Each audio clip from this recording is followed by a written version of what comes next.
শুভেচ্ছা। আমন্ত্রণ দুপুরের বাংলাদেশে শুরুতেই শিরোনামগুলো জানাবো। জুলাই গণহত্যার মামলায় শেখ হাসিনাকে পলাতক দেখিয়ে পত্রিকায় বিজ্ঞপ্তি প্রকাশের নির্দেশ ট্রাইব্যুনালের।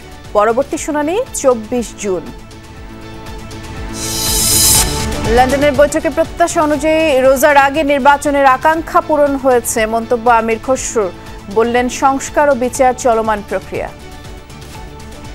জনগণের নির্বাচন যে প্রত্যাশা ছিল সেটা পূরণ হয়েছে। আমি মনে করি যে সংস্কারের বিষয়টা ঐক্যমতের বিষয়, সুতরাং ঐক্যমত হতে এটা যে 1-1.5 মাসের বেশি সময় লাগার কোনো কারণ নেই।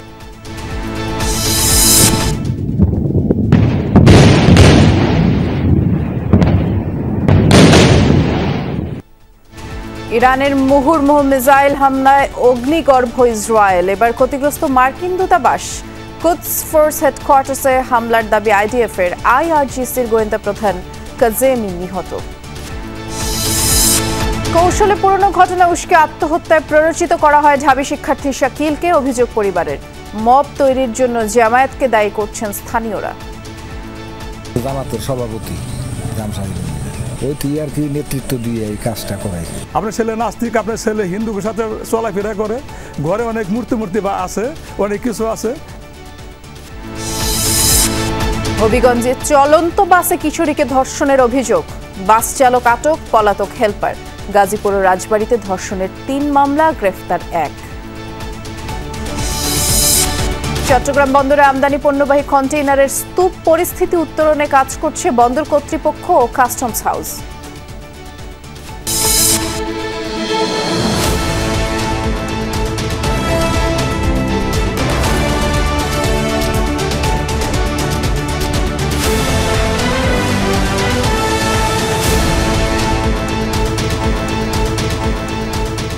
শিরোনামগুলো শুনছিলেন। এছাড়াও দেশ বিদেশে আরো খবর নিয়ে দুপুরে বাংলাদেশে নুসরাত বৃষ্টি আপনাদের সাথে আছি। সাবেক প্রধানমন্ত্রী শেখ হাসিনা ও সাবেক স্বরাষ্ট্রমন্ত্রী আসাদুজ্জামান খান কামালকে খুঁজে পায়নি পুলিশ, তাই তাদের ট্রাইব্যুনালে হাজির হতে পত্রিকায় বিজ্ঞপ্তি দেওয়ার নির্দেশ দিয়েছেন আন্তর্জাতিক অপরাধ ট্রাইব্যুনাল। শেখ হাসিনা, আসাদুজ্জামান খান কামাল, সাবেক আইজিপি চৌধুরী আব্দুল্লাহ আল মামুনের বিরুদ্ধে জুলাই গণহত্যার মামলায় শুনানির দিন নির্ধারিত ছিল এবং পাশাপাশি আজ 3 জনকে আদালতে হাজিরের আদেশ থাকলেও 2 জন পলাতক থাকায় সকালে কেবল চৌধুরী মামুনকে ট্রাইব্যুনালে হাজির করা হয়। শুনানিতে প্রসিকিউশন বলেন, শেখ হাসিনা ও আসাদুজ্জামান খান কামালকে খুঁজে পাওয়া যায়নি। পরে প্রক্রিয়া অনুযায়ী 2টি জাতীয় পত্রিকায় বিজ্ঞপ্তি প্রকাশের নির্দেশ দেন ট্রাইব্যুনাল। এর পাশাপাশি মামলার পরবর্তী শুনানি 24 জুন নির্ধারণ করা হয়। এর মধ্যে তাদের গ্রেফতার করা না গেলে আনুষ্ঠানিকভাবে পলাতক ঘোষণা করা হবে। যেহেতু গ্রেফতার তাদেরকে করা যায়নি, সে কারণে আদালত আগামী 1 সপ্তাহের মধ্যে তাদেরকে হাজির হওয়ার জন্য, অর্থাৎ এই আসামি শেখ হাসিনা এবং আসাদুজ্জামান খান কামালকে আগামী 1 সপ্তাহের মধ্যে হাজির হওয়ার জন্য নির্দেশনা দিয়ে আদালতের এই আদেশটি 2টো বাংলাদেশের বহুল প্রচারিত পত্রিকায় বিজ্ঞপ্তি দেওয়ার জন্য আদেশ দিয়েছেন এবং এই বিজ্ঞপ্তি অনুযায়ী তারা যাতে হাজির হন আগামী 24শে জুন তাদেরকে সেই বিজ্ঞপ্তির মাধ্যমে জানিয়ে দেওয়া হবে 24শে জুনের মধ্যে তারা যাতে এই আদালতে এসে হাজির হয়ে এই বিচার প্রক্রিয়া মোকাবেলা করেন। ট্রাইব্যুনালের সহকর্মী মাইনুল মারুফ আছেন, তিনি অপেক্ষা করছেন আমাদের জন্য। মারুফ, একটু বিস্তারিত করে আমরা জানতে চাই, এই জুলাই গণহত্যার মামলার শুনানিতে ট্রাইব্যুনাল কি বললেন? আজ কিন্তু যে জুলাই গণহত্যার মূল আসামি যাকে বলা হয় সাবেক প্রধানমন্ত্রী শেখ হাসিনা এবং চৌধুরী আব্দুল্লাহ আল মামুন এবং আসাদুজ্জামান খান কামাল, তাদের এক মামলাটির শুনানি ছিল এবং শুনানিতে যেহেতু তারা 2 জন সাবেক প্রধানমন্ত্রী শেখ হাসিনা এবং আসাদুজ্জামান খান কামালকে পাওয়া যায়নি বা তারা পলাতক আছেন, সে কারণে কিন্তু চৌধুরী আব্দুল্লাহ আল মামুনকে আজকে ট্রাইব্যুনালে হাজির করা হয় এবং চৌধুরী আব্দুল্লাহ আল মামুনের উপস্থিতিতে কিন্তু শুনানি হয় এবং শুনানিতে এই বিষয়টি উল্লেখ করা হয় যে তাদেরকে আইনশৃঙ্খলা বাহিনী বা যে তদন্ত সংস্থা তাদের খোঁজ নিয়েছিলেন, তাদেরকে গ্রেপ্তার করতে গিয়েছিলেন, কিন্তু তাদের পাওয়া যায়নি।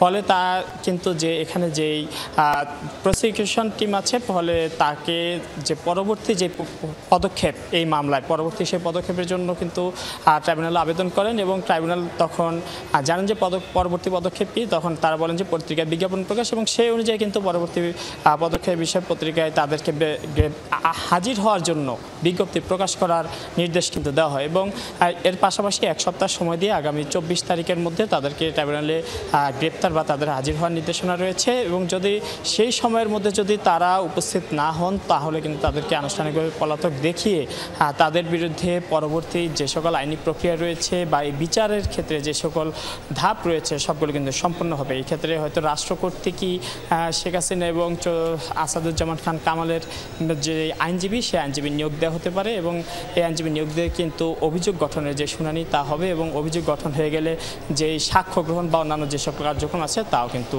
চলবে। নুসরাত, বিস্তারিত জানাচ্ছিলেন। ধন্যবাদ মারুফ। লন্ডনের বৈঠকে জনগণের প্রত্যাশা পূরণ হয়েছে বলে জানিয়েছেন বিএনপির স্থায়ী কমিটির সদস্য আমির খসরু মাহমুদ চৌধুরী। তিনি বলেন, বৈঠক সফল হয়েছে, জনগণের যে প্রত্যাশা ছিল তা রোজার আগে যে নির্বাচনে সেটিও পূরণ হয়েছে। লন্ডন থেকে ফিরে এয়ারপোর্টে সাংবাদিকদের এসব কথা বলেন তিনি। বলেন, ফেব্রুয়ারি পর্যন্ত অনেক দীর্ঘ সময়, সে পর্যন্ত বিচার ও সংস্কারের অগ্রগতিতে লাগার কোনো কারণ নেই, কারণ বিচার চলমান প্রক্রিয়া আর আগামী সরকারও অনেককেই বিচারের আওতায় আনবে। বলেন, সংস্কার হবে ঐকমত্যের ভিত্তিতে আর সেটা হতে 1-1.5 মাসের বেশি সময় লাগবে না।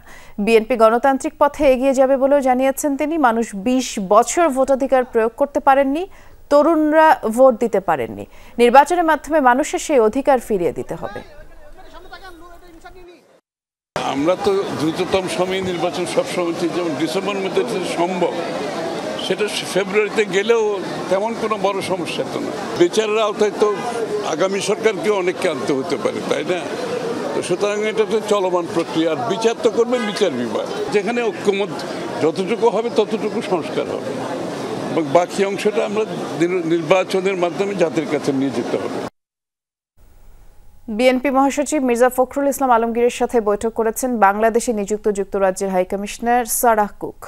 গুলশানে বিএনপি চেয়ারপারসনের কার্যালয়ে সকাল 10:30টায় বৈঠকটি শুরু হয়। বিএনপি মহাসচিবের সাথে ছিলেন দলের স্থায়ী কমিটির সদস্য ডক্টর আব্দুল মঈন খান ও চেয়ারপারসনের পররাষ্ট্রনীতি বিষয়ক বিশেষ সহযোগী উপদেষ্টা কমিটির সদস্য শামা ওবায়েদ।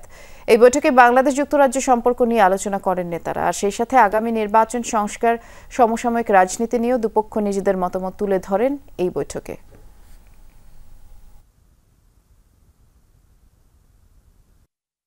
ভবিষ্যতে একটা গণতান্ত্রিক পরিবেশ যখন বাংলাদেশে পুরোপুরি ফিরে আসবে, যখন এদেশে একটি গণতান্ত্রিক সরকার, যখন এখানে জনগণের ভোটে নির্বাচিত হবে, তখন বিলেতের সঙ্গে আমরা ভবিষ্যতে কোন কোন বিষয়ে আমরা উন্নয়ন যে কার্যক্রম সেগুলো আমরা জোরদার করতে পারি সেটা নিয়ে আলোচনা। ইরানের মুহুর্মুহু মিসাইল হামলায় অগ্নিগর্ভ ইসরায়েল। দফায় দফায় ব্যালিস্টিক ক্ষেপণাস্ত্রের আঘাতে নজিরবিহীন ধ্বংসযজ্ঞ দেখছে তেল আবিব, হাইফা সহ গুরুত্বপূর্ণ ইসরায়েলি শহরগুলো। এক রাতে আরও 8 জনের প্রাণ গেছে। ক্ষতিগ্রস্ত তেল আবিবের মার্কিন দূতাবাসও। অপারেশন ট্রু প্রমিস 3 চালিয়ে যাওয়ার ঘোষণাও দিয়েছেন তেহরান। আর আগ্রাসন অব্যাহত রেখেছে ইসরায়েলও। তেল আবিবের হামলা এখন পর্যন্ত 224 জনের প্রাণহানি হয়েছে ইরানে। বৃষ্টির মতো মিসাইল ঝরছে ইসরায়েলের আকাশ থেকে। টানা তৃতীয় রাতের মতো ইরানি ক্ষেপণাস্ত্রের আঘাতে প্রকম্পিত মধ্য উত্তরসহ ইসরায়েলের বিভিন্ন অঞ্চল। তেহরানের নজিরবিহীন হামলায় ব্যাপক ধ্বংসযজ্ঞ দেখছে রাজধানী তেল আবিব, বন্দরনগরী হাইফা সহ বিভিন্ন শহর। রোববার রাত থেকে হামলার নতুন ওয়েব শুরু করে ইরান। দফায় দফায় ইহুদি ভূখণ্ড লক্ষ্য করে ছুটতে থাকে ব্যালিস্টিক মিসাইল, যার বেশিরভাগই আঘাত হানে তেল আবিব, পেতা তিকবা সহ আশপাশের অঞ্চলে। মুহূর্তেই বিধ্বস্ত হয় বহু স্থাপনা, ধ্বংসস্তূপের নিচে চাপা পড়েন অনেকে। ইসরায়েলের সবচেয়ে গুরুত্বপূর্ণ হাইফা বন্দরেও আঘাত হানে তেহরানের ক্ষেপণাস্ত্র। বিস্ফোরণের শিকার বন্দরটির একটি তেল শোধনাগার। তেল আবিবকে দাঁত ভাঙা জবাব দিতে অপারেশন ট্রু প্রমিস 3 চালিয়ে যাওয়ার ঘোষণা দিয়েছে ইরান। مرزی رو نمیشناسه هر کی رو دلش خواست কোথায় থামতে হবে ইসরায়েল সেটি ভুলে গেছে। এর কারণ যুক্তরাষ্ট্রের সমর্থন, কিন্তু ইরানের সেনাবাহিনী শক্তিশালী আইআরজিসি উপযুক্ত জবাব দিয়ে যাচ্ছে। তারা যত হামলা চালাবে আমরা ততই আগ্রাসী জবাব দেব। যুদ্ধ চাই না, কিন্তু এখন আমাদের বাধ্য করা হচ্ছে। معنی حرف اینه که حالا که داره این کارا رو میکنه با اجازه آمریکا داره این کارو میکنه। এর আগে রাতভর ইরানের রাজধানী সহ বিভিন্ন সামরিক স্থাপনায় হামলা চালায় ইসরায়েল। তেহরানে অবস্থিত কুদস ফোর্সের হেডকোয়ার্টারে বিমান হামলা চালায় আইডিএফ, যেখানে অবস্থান করছিল আইআরজিসির একাধিক শীর্ষ কর্মকর্তা। টার্গেট করা হয় পররাষ্ট্র মন্ত্রণালয়ের ভবনকেও। এছাড়াও ইরানের বেশ কয়েকটি অস্ত্রাগার এবং ক্ষেপণাস্ত্র ঘাঁটি ধ্বংসের দাবি করেছে তেল আবিব। এটা আমাদের জন্য কঠিন একটা দিন। আমি আপনাদের এর জন্য প্রস্তুত থাকতে বলেছিলাম, কিন্তু ভালো দিনও আসবে। আমরা ইসরায়েলের অস্তিত্বের জন্য এখন সবচেয়ে বড় দুই হুমকিকে মোকাবেলা করছি, যার একটি ইরানের পারমাণবিক হুমকি আর অন্যটি তাদের ক্ষেপণাস্ত্র। ইসরায়েলের সাথে সংঘাতের জেরে তেহরান ছাড়তে শুরু করেছে আতঙ্কিত বাসিন্দারা। সড়কগুলোতে দেখা গেছে গাড়ির লম্বা লাইন। অনিক রহমান, যমুনা নিউজ। ইরান থেকে ছোড়া মিসাইলের ধ্বংসাবশেষ পড়েছে ফিলিস্তিনের প্রেসিডেন্ট মাহমুদ আব্বাসের বাড়ির কাছে, এমন তথ্য জানিয়েছে আরবের বিভিন্ন গণমাধ্যম। পশ্চিম তীরের রামাল্লায় আল বিরের শহরে রোববার স্থানীয় সময় রাত 11:20 দিকে ওই মিসাইলটি পড়ে এবং আশপাশে তখন জোরালো আওয়াজ পাওয়া যায়। ধ্বংসাবশেষ একটি ভবনের ছাদে পড়ে। বাড়িটির কয়েক মিটারের মধ্যেই মাহমুদ আব্বাসের বাসভবন এবং এই ঘটনায় 1.5 ঘন্টার মাথায় পশ্চিম তীরের হেব্রনেও মিসাইলের ধ্বংসস্তূপ পড়েছে। দুই জায়গাতে ইরানের শাহাব মিসাইলের অবশেষ পাওয়া গেছে।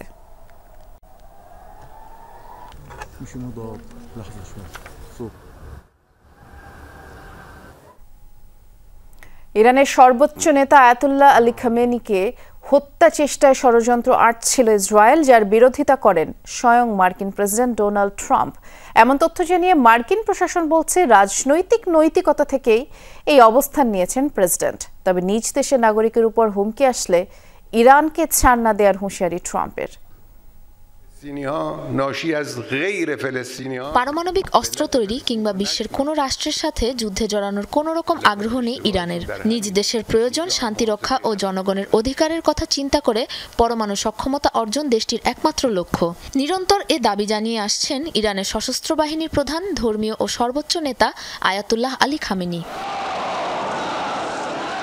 ইরানের রাজতন্ত্রের পতন ঘটিয়ে ইসলামিক প্রজাতন্ত্র প্রতিষ্ঠা করা রুহুল্লাহ খোমেনির পর 1989 সালে আয়াতুল্লাহ আলী খামেনি ক্ষমতায় আসীন হন। কেবল ধর্মীয় নেতা হিসেবেই নয়, সমরাস্ত্র ও পরাশক্তিতে ইরানকে বিশ্বের অন্যতম শক্তিধর রাষ্ট্রে পরিণত করায় জনপ্রিয়তার তুঙ্গে পৌঁছেছেন এ নেতা।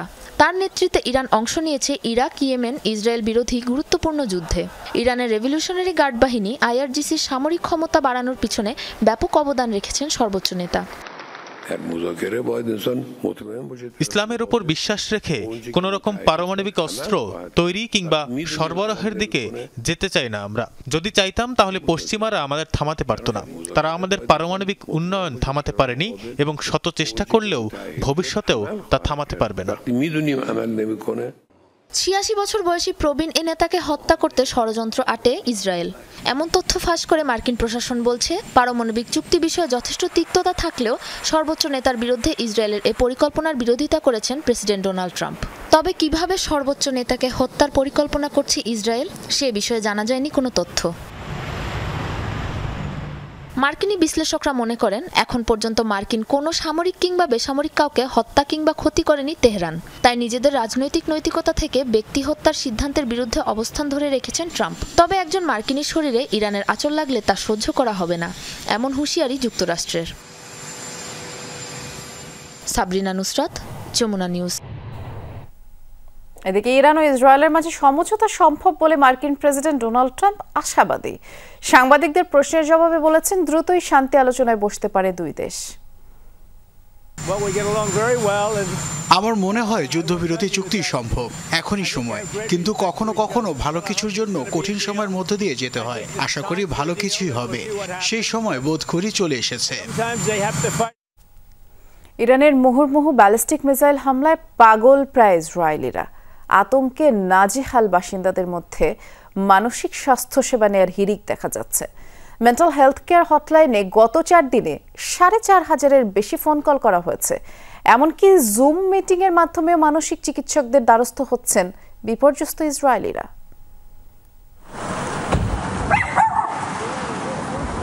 চোখের সামনে অবাস্তব এক নগরী দেখছেন ইসরায়েলিরা। ধসে পড়া ভবন, ভাঙা রাস্তা আর সড়কে অ্যাম্বুলেন্সের অনবরত শব্দে যেন এক ঘোরের মধ্যে বাস করছেন তারা। নিজ বাড়ি ছেড়ে অনেকের ঠিকানা এখন স্থানীয় বম শেল্টার। আমার প্রথমবারই এটি 3 দশকের বেশি সময় ধরে পরিবার নিয়েছিল, কিন্তু এমনটা কেন করলো? আমার বাড়ি কেন ধ্বংস করে দিল? আমরা কি করেছি? আমি এখনো একবারের জন্য কাঁদিনি, অনেক বড় ধাক্কা খেয়েছি। ইসরায়েলি ভূখণ্ডে ইরানের মিসাইল ওয়েভের সাথে যুক্ত হয়েছে নাগরিকদের মানসিক স্বাস্থ্যের অবনতির ওয়েভ। তেহরান তেল আবিবের মাত্র 4 দিনের হামলার জেরে পাগলপ্রায় ইসরায়েলিরা দ্বারস্থ হচ্ছেন মানসিক স্বাস্থ্য সেবা কেন্দ্রে। দিনে রাতেই ইমোশনাল সাপোর্ট হটলাইনে 4500-এর বেশি ফোন কল গিয়েছে। লাগাতার ফোন বেজে চলেছে স্থানীয় মানসিক স্বাস্থ্য কেন্দ্রগুলোতেও। জনগণের সুবিধার্থে 24 ঘন্টা এসব কেন্দ্রের কার্যক্রম চালু রাখার নির্দেশ দেওয়া হয়েছে। হামলায় আক্রান্ত এলাকাগুলোর বাসিন্দাদের অতিরিক্ত খোঁজ খবর নিচ্ছে প্রশাসন। শুধু তাই নয়, দুর্যোগের মাঝেই জুম মিটিংয়ে মানসিক চিকিৎসকের সাথে সাক্ষাতের সুযোগ করে দেওয়া হয়েছে। পুরো সেবাই দেওয়া হবে বিনামূল্যে। পিটিএসডি বা পোস্ট ট্রমাটিক স্ট্রেস সিনড্রোমের প্রভাব থেকে নাগরিকদের সুরক্ষা দিতেই নেওয়া হয়েছে এমন উদ্যোগ। ইরানের ক্ষেপণাস্ত্র হামলায় 4 দিনেই নাজেহাল ইসরায়েলিরা। আহ্বান জানিয়েছেন দ্রুত এই সংঘাত বন্ধে কার্যকর পদক্ষেপের। তাসরিয়ান সোফান, যমুনা নিউজ। এই মুহূর্তে জাতীয় প্রেস ক্লাবে কথা বলছেন বিএনপি স্থায়ী কমিটির সদস্য সালাউদ্দিন আহমদ। আমরা সরাসরি যাচ্ছি। অবমূল্যায়ন হয়েছে, যে পরিমাণে ডলারের সাথে টাকার মূল্য কমেছে, যে পরিমাণে আমাদের আমদানি নির্ভরতা আছে, সবকিছু দরিদ্র জনগোষ্ঠীকে খুব বেশি ক্ষতিগ্রস্ত করবে। তো সেই জন্য প্রথম ক্ষতিগ্রস্ত জনগোষ্ঠী হচ্ছে যাদেরকে এই সোশ্যাল সিকিউরিটি নেটের মধ্যে থাকতে হয় তারা। সুতরাং তাদের ভাতাটা আরো একটু বাড়ানো দরকার। আর জ্বালানি যে আমদানি নির্ভরতা বিগত সরকারের সময় পরিকল্পিতভাবে করা হয়েছে, আমাদের এখানে যে এক্সপ্লোর করা বা নিজস্বভাবে গ্যাস তেল আহরণ করার সমস্ত প্রক্রিয়াকে দীর্ঘায়িত করে বা বাধাগ্রস্ত করে কিছু কিছু অলিগার্ক গোষ্ঠীকে সুবিধা দেওয়ার জন্য আমদানি নির্ভরতাকেই প্রধান রাষ্ট্রীয় নীতি হিসেবে ধরা হয়েছিল।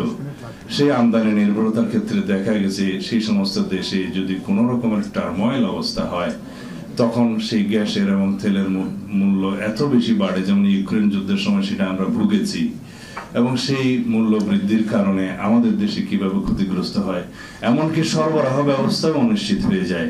একটা হলো যে সিঙ্গেল সোর্সিং বন্ধ করা, মাল্টিপল সোর্সিং করা, আর আমদানি নির্ভরতা কমানো গ্রাজুয়ালি এবং দেশীয়ভাবে আহরণ করা। আমাদের যে বঙ্গোপসাগরের বিভিন্ন ব্লকে আছে সেগুলো আহরণ করা সময় লাগবে, তাহলে পরে আমদানি নির্ভরতা কমবে, আমাদের এনার্জি সাপ্লাই এবং পাওয়ার সাপ্লাইয়ের একটা ইন্টারাপশন হবে না, এবং তার মধ্য দিয়ে আমাদের শিল্পায়ন এবং অর্থনৈতিক সমস্ত কিছুর গতি বৃদ্ধি পাবে এবং নিশ্চয়তা থাকবে নিজেদের সম্পদের উপরে। সেটির দিকে আমরা গ্রাজুয়ালি যেতে হবে। তবে এই স্বল্পমেয়াদের সরকারের কাছে এটার বিষয়ে আমি খুব একটা আশা করি না, কারণ সেই সময় তাদের নেই। যেহেতু সাইফুল ভাই জিজ্ঞেস করেছিলেন যে তাদের দায় মুক্তির বিষয়ে লন্ডনে কোনো আলোচনা হয়েছে কিনা, না, কারো দায় মুক্তির বিষয়ে আমাদের কোনো আলোচনার প্রসঙ্গ ছিল না। উপদেষ্টা পরিষদ গঠিত হয়েছে, ইন্টারিম গভর্নমেন্ট, কনস্টিটিউশনাল লেজিটিমেসি আছে, আর্টিকেল 106 অনুসারে সুপ্রিম কোর্টের অ্যাডভাইজারি রুল অনুসারে তারা গঠিত হয়েছে। অন্তর্বর্তীকালীন সরকারের প্রধান উপদেষ্টা এবং উপদেষ্টা মন্ডলী। সংবিধান যেহেতু এখন চালু আছে, সাংবিধানিকভাবে সরকার চলছে, সংবিধান যেভাবে বলছে উপদেষ্টা গণমন্ত্রীর মর্যাদা ভোগ করবে, এবং মন্ত্রীরা হওয়ার জন্য আর্টিকেল 66 অনুসারে যে সংসদ সদস্য হওয়ার সমস্ত যোগ্যতা থাকতে হয় সেটা উপদেষ্টা মন্ডলীকে মাথায় রাখতে বলবো। আগামী মাসের মধ্যে গুম বিষয়ক আইন করা হবে বলে জানান আইন উপদেষ্টা ডক্টর আসিফ নজরুল। বলেছেন, গুম বিষয়ক আইনের আওতায় একটি শক্তিশালী গুম কমিশন হবে। জাতিসংঘের মানবাধিকার কমিশনের গুম বিষয়ক ওয়ার্কিং গ্রুপের 2 সদস্যের সাথে বৈঠক শেষে সচিবালয়ে তিনি বলেছেন, গণ অভ্যুত্থানের বর্ষপূর্তির আগেই ভালো কিছু আইন করতে চায় অন্তর্বর্তী সরকার, আর এই আইনের অধীনে একটা স্থায়ী গুম কমিশন থাকবে। বিএনপি জামায়াতের নেতাকর্মীরা গুমের শিকার হয়েছিল, এই আইনের ব্যাপারে আন্তরিক হবে এই দল দুটি বলে প্রত্যাশা আসিফ নজরুল। আর এ সময় তিনি বলেন, সরকারি কর্মচারী আইনের ব্যাপারে পুনর্বিবেচনার অবকাশ আছে। সরকার কোনো অসৎ উদ্দেশ্যে আইনটি করেনি বলেও জানান। আর সরকারি কর্মচারীরা যে দাবি দিয়েছে সেগুলো বিবেচনা করে প্রধান উপদেষ্টার কাছে রিপোর্ট দেওয়া হবে। তবে সরকারি কাজে যেন ব্যাঘাত সৃষ্টি না করে কর্মচারীরা, মানুষের যেন দুর্ভোগ না হয়। আমরা একটা আইন করছি, আইনের আন্ডারে একটা পার্মানেন্ট গুম বিষয়ক কমিশন থাকবে। আগামী 1 মাসের মধ্যে গুম বিষয়ক আইনটা এবং সিআরপিসির যে অ্যামেন্ডমেন্টটা সেটা হয়ে যাবে। আমাদের এই গণঅভ্যুত্থানের বর্ষপূর্তির আগে আমরা খুব ভালো কিছু ল করে যেতে চাই। কোভিড নিয়ে একটি খবর আছে, তবে তার আগে ঢাকা বিশ্ববিদ্যালয়ের শিক্ষার্থী শাকিল উদ্দিন আত্মহত্যার জন্য প্ররোচনা এবং মব তৈরির মাধ্যমে অপমান অপদস্থ করাকেই দুষছেন স্বজনরা। মীমাংসিত একটি পুরনো ঘটনাকে কৌশলে সামনে এনে উস্কে দেয়া হয় বিতর্ক, আর এজন্য জামায়াত নেতাকর্মীদেরই দায়ী করছেন স্থানীয়দের কেউ কেউ। পুলিশ বলছে অভিযোগ পেলেই কেবল ব্যবস্থা নেওয়া হবে। চারুকলার শিক্ষার্থী শাকিলের আত্মহত্যার কারণ খোঁজার চেষ্টা করেছেন সহকর্মী রিয়াজ রায়হান, ছবি তুলেছেন আরেক সহকর্মী ফারেজ হোসেন।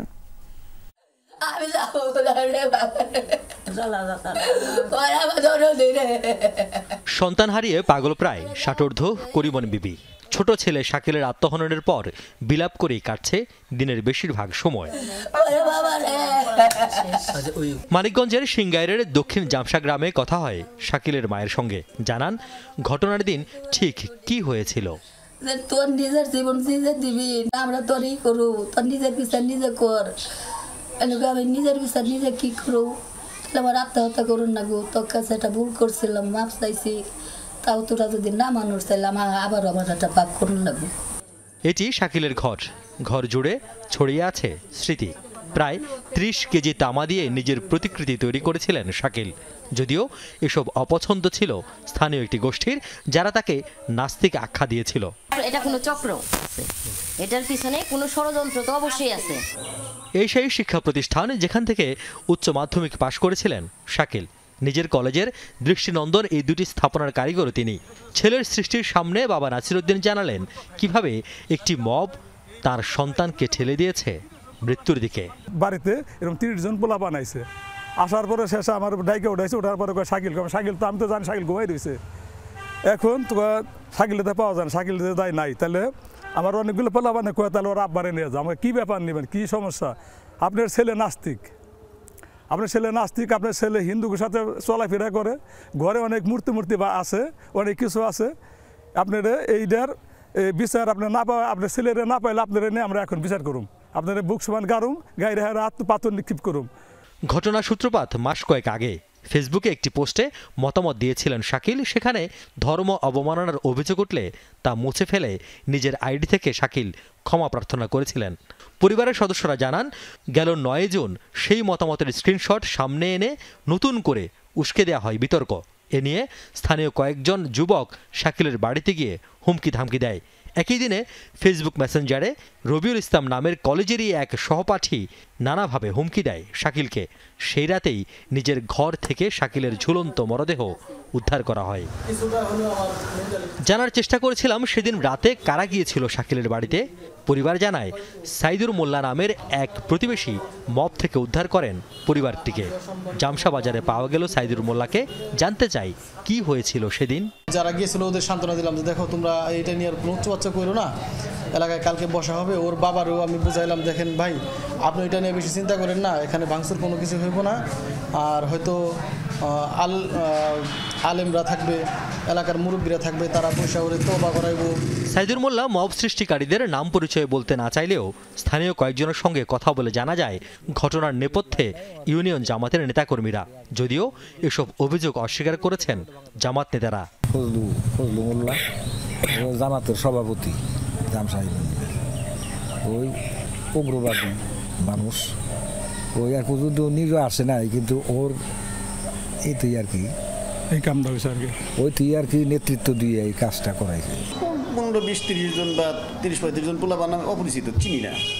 তাই আমি বলছি কি হয়েছে, বললো যে এই যে আল্লাহ রাসূলের বিরুদ্ধে এই করছে, কটূক্তি করছে। আমি কি কটূক্তি করছে আমি তো ফেসবুক চালাই, আমি পাই নাই। তোমাদের পরে একজনে দেখেন, আমি বললাম যে এটা আসলে খারাপ করছে, সব বিষয়ের একটা মীমাংসা আছে। কারণ হলো গ্যাঞ্জাম করে এলাকায় সৃষ্টি করে লাভ নাই, এলাকায় একটা শান্ত সৃষ্টি আছে, এটাই থাকবে। ঘটনার পর থেকে খোঁজ মিলছে না শাকিলের ব্যক্তিগত মোবাইল ফোনের। এই ঘটনায় পুলিশের ভূমিকা রহস্যজনক। একজন শিক্ষার্থীর মৃত্যু নিয়ে পুলিশের দাবি অভিযোগ নাই, তাই ব্যবস্থাও নেওয়া হচ্ছে না। কোনো জিনিস যখন কোনো বিষয়ের উপর যখন স্পেসিফিকভাবে আমাদেরকে অভিযোগ দায়ের করবে তখনই সেই বিষয়টা কিন্তু পুলিশ নিজেরা বাদী হয়ে তখন মামলা দায়ের করে বা আইনানুগ প্রক্রিয়া গ্রহণ করে। ছেলের এমন মৃত্যুর জন্য কোনো বিচার চাইবেন না, এমন প্রশ্নের উত্তর ক্ষোভ আর আক্ষেপে ভরা। আল্লাহর কাছে বিচার দিছি, যদি আল্লাহ যদি বিচার করে তাহলে আমি পাবো। এই ঘটনায় প্রকৃত দায়ীদের খুঁজে বের করা ও শাস্তি নিশ্চিতের দাবি স্বজন স্থানীয়দের। রিয়াজ রায়হান, যমুনা নিউজ, সিংগাইর, মানিকগঞ্জ। রাজধানীর গুলশানে একটি খাবারের দোকানে হামলা চালিয়ে ভাঙচুর ও ক্যাশের টাকা লুট করে নিয়ে গেছে দুর্বৃত্তরা। রোববার রাতে গুলশানে এই ঘটনা ঘটেছে। দুর্বৃত্তরা দোকানের কর্মচারীদের মারধর, সরঞ্জাম ভাঙচুর করে। এ সময় খাবার খেতে আসা লোকজনও আতঙ্কিত হয়ে পড়ে। পুলিশ ও দোকানিরা জানায়, রামদার মতো ধারালো অস্ত্র হাতে 4-5 জনের একটা গ্রুপ খাবারের দোকানে হামলা চালায়, কর্মচারীদের মারধর করে আর দোকানে থাকা টাকা লুট করে নিয়ে যায় হামলাকারীরা। ব্যবসায়ীদের অভিযোগ, এর আগে আরও একবার হামলা ও ছিনতাই করেছে একটি গ্রুপ এবং অনেকদিন ধরে এই গ্রুপটি হুমকি দিয়ে আসছে বলে অভিযোগ ব্যবসায়ীদের। হামলা ভাঙচুরের ঘটনায় হোটেলের কয়েকজন কর্মচারী আহত হয়েছেন।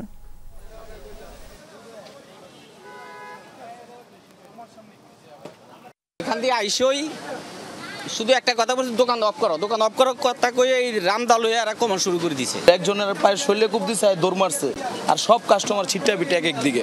এর ধরে 3200 টাকা একটা বিল পাবো, এরপর রেগুলার খাবার নিয়ে চলে যায়। পুলিশ আসছে, তারপরে সেনাবাহিনী আসছে, র্যাব আসছে, সবাই আইসা স্টেটমেন্ট নিয়ে গেছে, প্লাস দেখেও গেছে।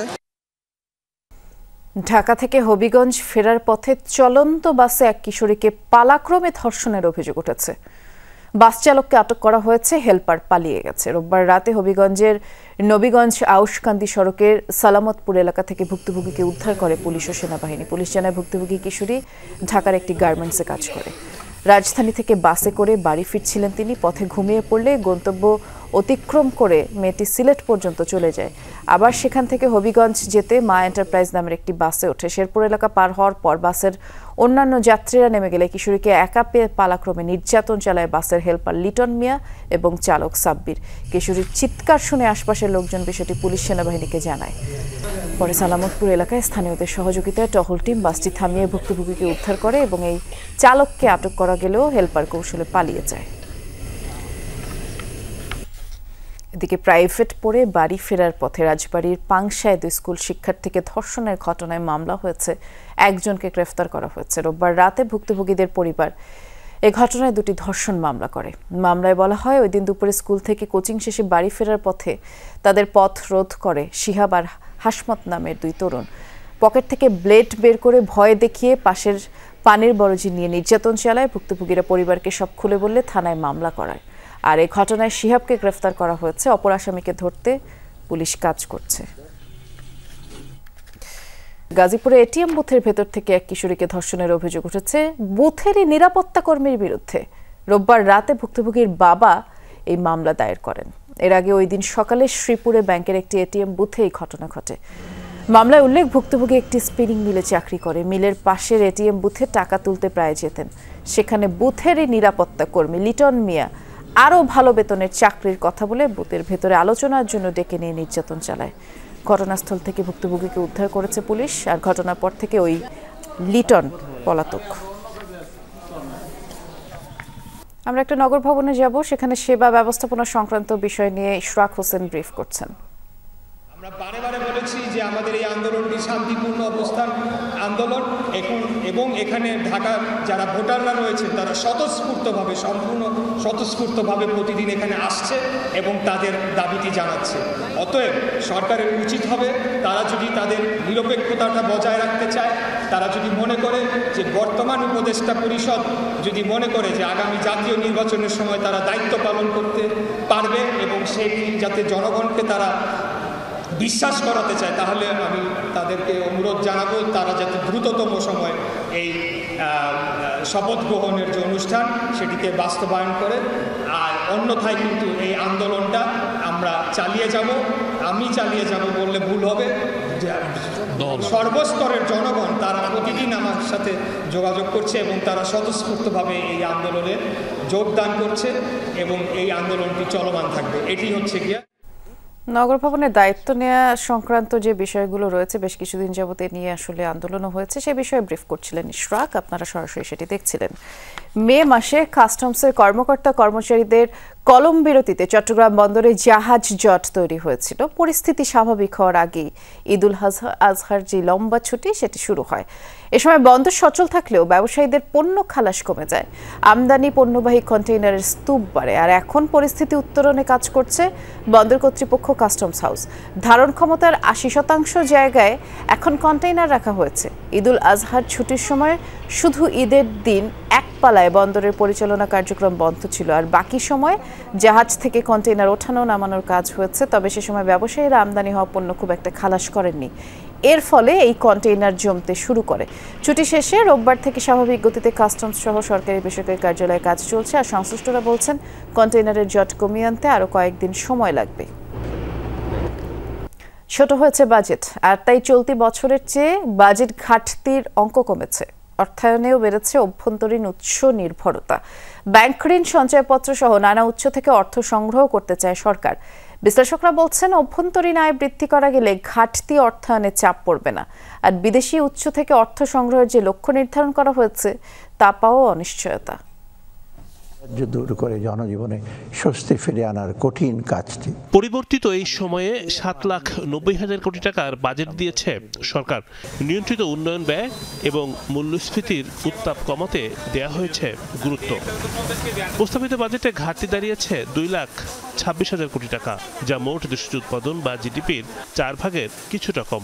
ঘাটতি অর্থায়নে অভ্যন্তরীণ উৎসের দিকেই ঝুঁকেছে অন্তর্বর্তী সরকার।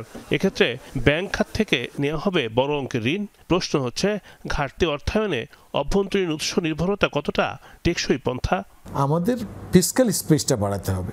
ফিসক্যাল স্পেস বাড়ানোর জন্য যেই ধরনের সংস্কার দরকার, যেই ধরনের রিফর্ম দরকার, সেই উদ্যোগ যদি না নিতে পারি আমাদের এরকম ঘাটতি হবে। ঘাটতির রিফ্লেকশনটা আমরা যদি ব্যাংক বরোয়িং নেই, সেখানে একটা ক্রাউডিং আউট ইফেক্ট হবে। প্রাইভেট সেক্টররা সেখানে তাদের টাকার তারল্য যে বিষয়টা আছে সেখানে একটা ক্রাইসিস হবে। এবারের বাজেটে বিদেশি উৎস থেকে অর্থায়নের পরিকল্পনা করছে সরকার। এক্ষেত্রে লক্ষ্য ধরা হয়েছে 1,01,000 কোটি টাকা।